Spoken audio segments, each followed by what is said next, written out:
J'ai une bonne et une mauvaise nouvelle. La bonne nouvelle, c'est qu'on va très probablement, en tout cas il y a plus de probabilités pour qu'on ait un marché haussier durant l'année 2025. Donc ça c'est cool. Cependant, la mauvaise nouvelle, c'est qu'on va probablement pas avoir un bull run.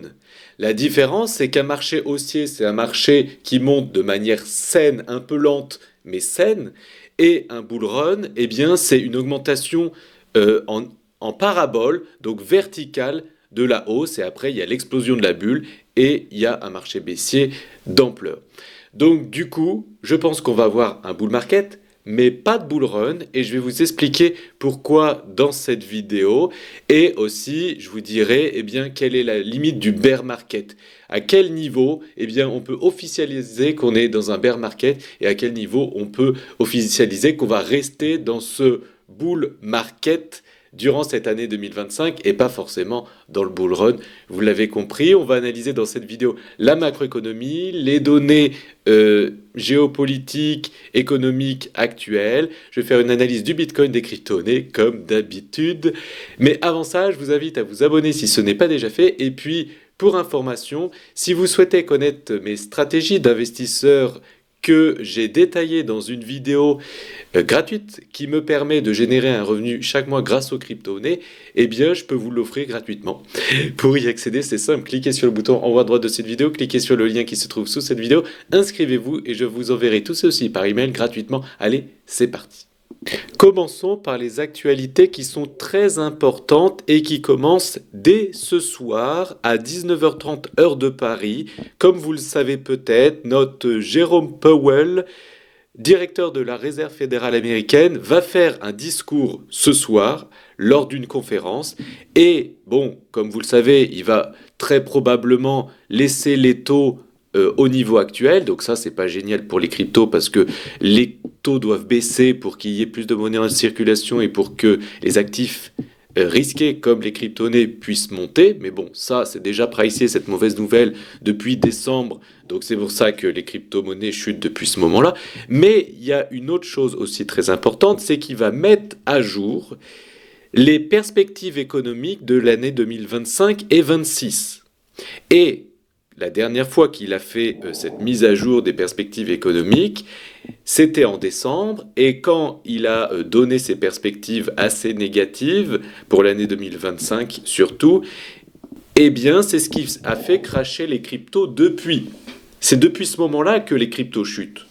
Mais la bonne nouvelle dans tout ça, c'est que en décembre 2024, il a été très très négatif dans ses prédictions, et donc du coup, aujourd'hui, ça nous laisse de la marge pour être au-dessus de ces prédictions négatives. Et donc, en particulier, en décembre, il avait prédit que en 2025, l'inflation ne descendra pas en dessous de 2,5%. Mais nous sommes qu'au mois de mars et l'inflation a déjà chuté à 2,6%. Donc ça, c'est très positif. On a déjà presque atteint son objectif pour toute l'année 2025. Donc au final, il a été très négatif et très pessimiste en décembre, c'est ce que je vous avais dit d'ailleurs, mais il va probablement descendre ses perspectives d'inflation 2025 à peut-être 2% ou 2,3%, parce qu'on est déjà à 2,6%. Donc il sera un petit peu plus optimiste pour cette année 2025 et c'est ce qu'on a prévu depuis bien longtemps, c'est ce que je vous avais dit d'ailleurs à ce moment-là en décembre. De plus, il a prédit en décembre seulement 2 baisses de taux, mais là aussi, il va probablement augmenter ce nombre de baisses de taux, ce qui nous arrangerait parce qu'on doit baisser les taux pour faire augmenter les cryptos. Et on aura du coup toutes ces infos ce soir entre 19h30 et 20h, donc ça peut être très volatile à ce moment-là, et voire neutre positif pour le marché des cryptos, ce qui pourrait faire peut-être reprendre le marché des cryptos à la hausse, donc ça c'est cool. En plus, ce qui est bien, c'est que on sait officiellement ce qui a été publié, c'est que l'inflation est de 2,6, mais en réalité, nous, avec ces outils live, eh bien, ces données en direct, on sait qu'elle est même de moins de 2%. Donc ça veut dire que normalement les perspectives vont devenir de plus en plus positives dans les autres conférences qu'il va réaliser dans les mois à venir. Donc pourquoi je disais que on va probablement pas avoir un bull run cette fois-ci, mais simplement un bull market. Parce que les deux dernières fois qu'on a eu des bull run, donc une explosion de la hausse des cryptos, eh bien c'était en 2017 et en 2021. Et qu'est-ce qui s'est passé avant ces moments-là? Eh bien on était dans des taux zéro. Vous voyez que en 2016, on était à des taux très très bas. Et même avant, on était à des taux zéro, ce qui a permis une création d'une bulle, d'un bull run. Et en 2020, vous voyez, 2021, nous étions aussi à des taux zéro, ce qui permet des bull run et la création de bulles. Mais aujourd'hui, nous sommes à 4,5% de taux. Et donc, on ne peut pas, selon moi, avoir un bull run si les taux sont aussi hauts. On peut avoir un bull market, c'est-à-dire un marché haussier, c'est bien, mais qui va rester sain. Et peut-être qu'il n'y aura pas de bulle, et donc pas d'explosion de bulle, et donc peut-être pas de bear market comme on l'a connu dans les cycles précédents, sauf si bien sûr tous les autres marchés financiers chutent, en l'occurrence le S&P 500, etc., le marché boursier, parce qu'il y aurait une récession ou quelque chose comme ça. En fait, qu'est-ce qui fait exploser les masses monétaires en circulation en ce moment? Vous voyez, ça c'est le graphique qui représente les masses monétaires du monde entier, aussi bien l'euro, le dollar, le yuan. Et en fait, ce qui fait augmenter cette masse monétaire en ce moment, c'est pas tant les États-Unis, c'est surtout l'Europe qui a des taux bas et qui tend à avoir toujours des taux bas, et aussi la Chine qui a des taux bas et qui a une politique hyper expansionniste en ce moment. Mais les États-Unis, à chaque fois, on a eu un bull run quand les États-Unis avaient été aussi dans la même tendance que ces autres pays. Donc il manque cette planète qui doit s'aligner, il manque une baisse de taux assez fortement et assez rapidement, tant qu'à faire, des États-Unis, ce qui est quand même peu probable. Normalement, les taux vont être baissés lentement et petit à petit. C'est ça qui me laisse penser qu'on aura seulement un marché haussier sain, mais bon, au moins ça peut être... C'est pas un marché baissier en tout cas qui nous tend au nez pour l'instant en tout cas. De plus, il faudrait que pour les cryptos puissent continuer le marché haussier comme il y a plus de probabilités que ça se produise, il faut qu'il y ait un accord de paix en Ukraine, il faut que les tarifs douaniers, ils trouvent un accord commun, il faut que les négociations se terminent et ça nous permettra que d'autres planètes s'alignent pour qu'on continue ce marché haussier. Comme vous vous souvenez, je vous avais dit, si le dollar chute, le bitcoin monte. Et il fallait absolument une chute de dollar. Et je vous avais dit, après que Donald Trump va venir au pouvoir, eh bien, tout sera fait pour que le dollar chute. Et qu'est-ce qui s'est passé? Vous voyez, il était au pouvoir ici en janvier, vraiment, 2025. Et le dollar chutait comme il l'a fait en 2016, quand il est arrivé au pouvoir. Il a fait chuter le dollar par tous les moyens qu'il peut. Et vous voyez, à chaque fois en 2016, 2017 et 2021, on a une chute de dollars, un marché haussier énorme des crypto-monnaies, comme logiquement on va l'avoir aussi en 2025. Faisons maintenant une analyse globale des crypto-monnaies et en particulier quand on regarde le total des cryptos, moins le bitcoin et moins les stablecoins. Et je vous avoue que nous étions et nous sommes presque sur la limite du bear market. On n'est pas loin du bear market, on n'y est pas. Pour l'instant, on est toujours dans la continuation du marché haussier, mais franchement, on n'était pas loin. Et je vais vous dire pourquoi et je vais vous prouver pourquoi. Par exemple, déjà, nous étions pile en bas de ce canal haussier. Donc, vous voyez, on peut là encore, je vous avais dessiné ça d'ailleurs, on peut encore la chuter un petit peu, mais on ne doit pas chuter beaucoup ou pas longtemps en dessous. Donc ça, c'est important. De plus, il faut voir ici, regardez sur quel support on était au niveau du RSI. Regardez le support sur lequel on était. On était sur un support sur lequel on a touché ici. voyez, on a retouché ici à chaque fois, et là on est pile dessus aussi. Donc soit c'est la dernière ultime étape avant de monter, ce qui est fort probable, il y a plus de probabilité en tout cas, soit on casse cette zone, et là on est reparti en marché baissier, mais il y a moins de probabilité, donc ça c'est positif. Faisons maintenant une analyse long terme du Bitcoin, et on peut voir déjà le Bitcoin comparé à l'or. Vous le savez, l'or est sur ses plus hauts historiques en ce moment, il a pumpé énormément. Et j'aime bien comparer le Bitcoin à l'or parce qu'au final, c'est un peu la même chose.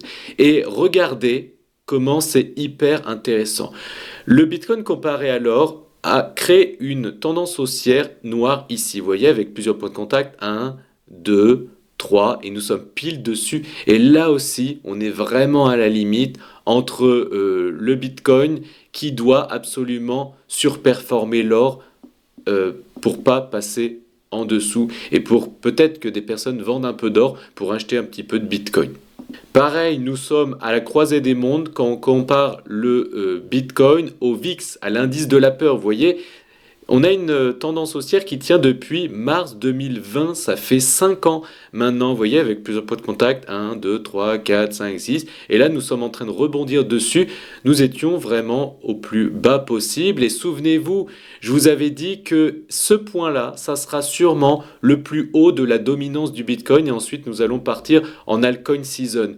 Et vous voyez pour l'instant ce que j'ai dit il y a plusieurs semaines, même mois, eh bien c'est en train de se réaliser, on n'a jamais dépassé cette dominance du Bitcoin, et là on va potentiellement stagner un peu et peut-être que les altcoins vont reprendre un petit peu de la couleur, mais surtout les gros altcoins. Pourquoi? Parce que les altcoins explosent toujours quand on a eu un bull run à la fin du bull market. Mais si on n'a pas de bull run, il n'y aura peut-être pas d'explosion de toutes petites cryptos. Par contre, il y aura sûrement l'explosion des grosses cryptos, du top 10, du top 15, 20, 50, mais les toutes petites mini cryptos, pas sûr. Et faisons désormais une analyse court terme du Bitcoin. Donc on peut voir les achats des ETF Bitcoin Spot. Il y a eu énormément de ventes ces dernières semaines, énormément avec des niveaux historiques. Et vous voyez, c'est en train de reprendre des couleurs, donc ça c'est positif. Maintenant, regardons ce que font les baleines en ce moment, et on peut voir que depuis fin décembre 2024, vous voyez, la tendance est quand même haussière. Donc ça c'est positif. Les baleines, donc celles qui ont plus de 10 millions de dollars en Bitcoin et jusqu'à l'infini, elles accumulent, donc ça fait plaisir. Maintenant, regardons les liquidations.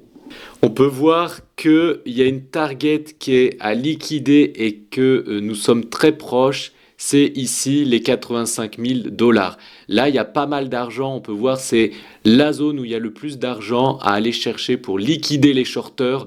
Donc, on va être attiré par un aimant, comme un aimant au niveau de cette zone. Et ce qui est très très positif, c'est qu'on a énormément de support. Regardez la zone des 80 000 dollars. Et super support, nous sommes qu'aux 83 000 aujourd'hui, donc même si on chute aux 80 000 dollars, eh bien on a un magnifique support qui va être compliqué à passer. Donc le cours peut chuter là, mais rebondir en tout cas s'il chute à ce niveau-là, et on voit qu'on a encore d'autres supports ici aux alentours des 75 000 dollars, et c'est quasiment infranchissable tellement il y a 2 ordres d'achat ici, voire même aux 70 000 dollars, mais c'est improbable qu'on aille aussi bas. Donc ça c'est génial, les 80 000, les 75 000 sont des remparts pour que eh bien, le prix rebondisse si on chute à ces niveaux-là. Et on voit par contre des résistances au-dessus de nos têtes, il n'y en a pas beaucoup. On peut voir que la plus grosse résistance qu'on a, c'est surtout celle-là, aux 95 000 dollars. Et après, même, il y en a beaucoup moins. Donc ça, c'est bien. On a de super supports, on n'a pas trop de résistance, ou en tout cas, elles sont assez loin. Donc ça nous laisse la place de monter. Souvenez-vous, dans la vidéo que j'ai tournée il y a 2 semaines déjà, j'avais fait ce scénario.